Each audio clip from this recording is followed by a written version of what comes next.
It's the Flip Coach, and I wanted to talk a little bit about the three main areas of real estate investing. Now, when I say the three main areas, of course, there's a lot of different areas of real estate investing, but these are the three main areas that most people use to either break into real estate or have created a lifelong success with these methods. So, and again, there are new methods that come out every single week almost on Instagram and Facebook. Anytime I'm on social media, I see some new guru that's talking about some secret sauce that he has, some new secret way of finding properties or buying properties and selling properties, never having to talk to buyers and sellers, using artificial intelligence, and all these things that most of them are just gimmicks. So the three main areas that I'm talking about is wholesaling, fix and flip, and buy and hold. Now these are also tied into one another. They are kind of intertwined as you build your real estate and investing and how you're going to be doing your real estate investing. You can actually have deals that might be, first they were going to be a wholesale deal, but then they've turned into a fix and flip, or a fix and flip turned into a buy and hold. And I'll explain that a little bit. But I also want to let you know that I'm going to be releasing a few more videos, and I'm going to isolate each one and talk a little bit more detail on wholesaling. And then I'll do another video and I'll talk a little bit more on buy and hold. And then I'll do another video and talk a little bit more detail on fix and flip. But right now, I just kind of want to give you a broad overview. So first, wholesaling. Wholesaling is where I'm taking a property and I'm putting it in contract and I'm selling it to another investor for more than what I paid for it. But that investor, I'm leaving enough meat on the bone for that investor to do what they have to do so that they can make a profit as well. Most likely they're going to be fixing and flipping. Now, I know that most people look at wholesaling as, the wholesaling has really taken the market by storm because it's this aspect that wholesaling, you don't have to have money to wholesale properties. Well, that's a flat out lie. And I'm going to explain that when I talk a little bit more detail about wholesaling properties. But just to tell you one thing, when you put a contract on a property, in order for that contract to be a valid contract, there has to be consideration behind it. That consideration is money. That's an earnest money deposit. Whether it's $500, whether it's $1,000, or whether it's $10,000, you will have to put some money down in order to have a valid contract. So again, I'll talk a little bit more about why this is also kind of a gimmick of telling people you can wholesale properties. And wholesaling properties, by the way, is not really a viable business of saying, I'm just going to sign contracts. Assigning contracts is something that people do when they are new to the business.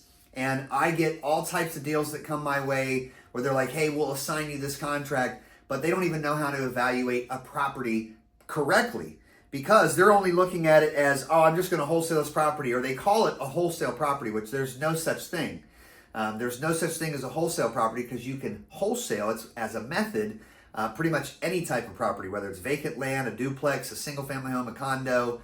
So these are, again, things that you kind of have to learn these concepts and really truly understand the basics in real estate investing. And that's what I want to give to you because you might be thinking about, getting into real estate, or you might be in real estate already, kind of spinning your wheels and not really making much traction. So you have to think about these things in the very beginning.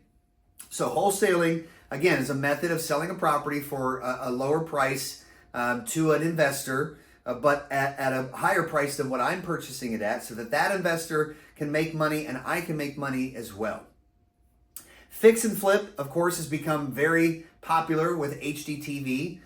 It's also become and made people very unrealistic. I come across probate properties all the time where families are like, no, we're going to keep the property ourselves. We're going to fix it up. I've even had people tell me, literally, I watch HGTV all the time. I know how to rehab properties. Well, the reality is that it does take a little bit more expertise.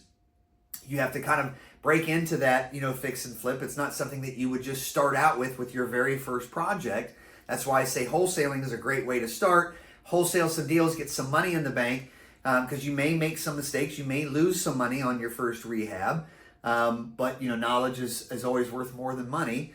So, that's not the point. We don't try to go out and not make a profit, but sometimes if you learn a lot from that, and some of the mistakes that I've made, the most expensive mistakes I've made, have then allowed me to come back and make even more money because I've protected myself and not made those same mistakes. Fix and flip, you also have to understand really how to evaluate the market. You have to understand how to resell that property, qualify your buyers. These are things that you need. And you can even build a team to do these things. But again, to build a team, you have to have money. You have to have some experience. You'd want to already be in real estate. And then, of course, buy and hold, which can also be intertwined with wholesaling and with fix and flip, because it can also be sometimes an exit strategy. There are some times that I'll look at a property to say, okay, we're going to rehab this property, but worst case, if the market dropped out and I had to start renting this property out after I fixed the property up, I can get a really good rental rate in this area, in this neighborhood. We've got a property right now in Margate, Florida that we're looking at that right now, we're working on the fix and flip. We're doing the numbers and getting everything together. But as we're looking at it, we could actually trim back on the finishes and materials, not spend as much money making it, as glamorous as we were thinking of making it. And that would give us the ability to save a little bit of money on the rehab and then still have it rental ready. You don't need to go to the nines on all of your finishes for a rental property. If it's Airbnb, it might be a little bit different. There's an Airbnb potential property that we have in Fort Lauderdale, and we're going to have to really put in really nice finishes, in that house, because that's what other Airbnbs competing in the area. But these Airbnbs are bringing in, upwards of $700 to $800 a day. So it would be a great, rental property or an Airbnb property. But again, fix and flip, you're going to need to have some cash. You're going to have a lot of patience, because you're going to be landlording that property, and it's going to take a lot longer for you to make your money. And so that's kind of what the hierarchy too of these three main types of real estate is, that wholesaling, which I kind of consider sort of the basics. You have your certain profit margins there. I generally do about $50,000 per wholesale deal right now in this market. Then you have your fix and flip, which I make closer to 75 to 100, usually more like 100,000, which means when I look at a property and I say, okay, I could wholesale it and make 50,000, or I could rehab it and make 100, then obviously it'd be worth my time. If my rehabbing that property only brought in an extra $15,000, then obviously it wouldn't be worth it to me. And the reason why you can wholesale properties sometimes at $50,000 to the next investor is that investor might cut some corners. They might be able to get materials a lot cheaper than you. Maybe they do 100 rehabs a year, so their costs are a lot less. So they'll still have a good margin to make a profit, where you're making $50,000 extra selling that property to them. If you got it in contract for $400 and sold it for $450, it's still worth it to them to buy it for $450, because by the time they rehab it and sell it, and also maybe their business model is they're only looking to make 10% profits. So sometimes those situations work. But if I look at a property and I say, okay, I can make $50,000 wholesaling it, but I could make $100,000 rehabbing it over the next 3 months, I'm going to rehab it. And then same thing with fix and flip. If I find a property, we have a property we're looking at right now. It's close to the stadium, and it makes for a great rental because the house is actually divided into two. There are two separate entrances, and we would have the ability almost to buy it and run it as a duplex. And the rentals over there by the stadium are absolutely insane right now. So, and that's Miami Gardens area, in case you're not familiar.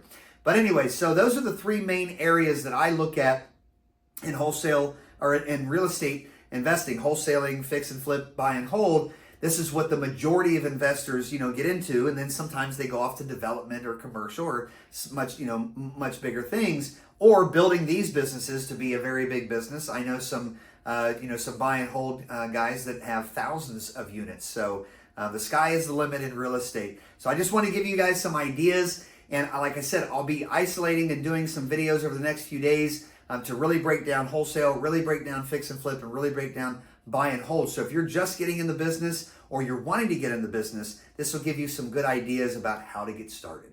So in between now and the next time, happy investing. I'm your flip coach. Get out there and do it.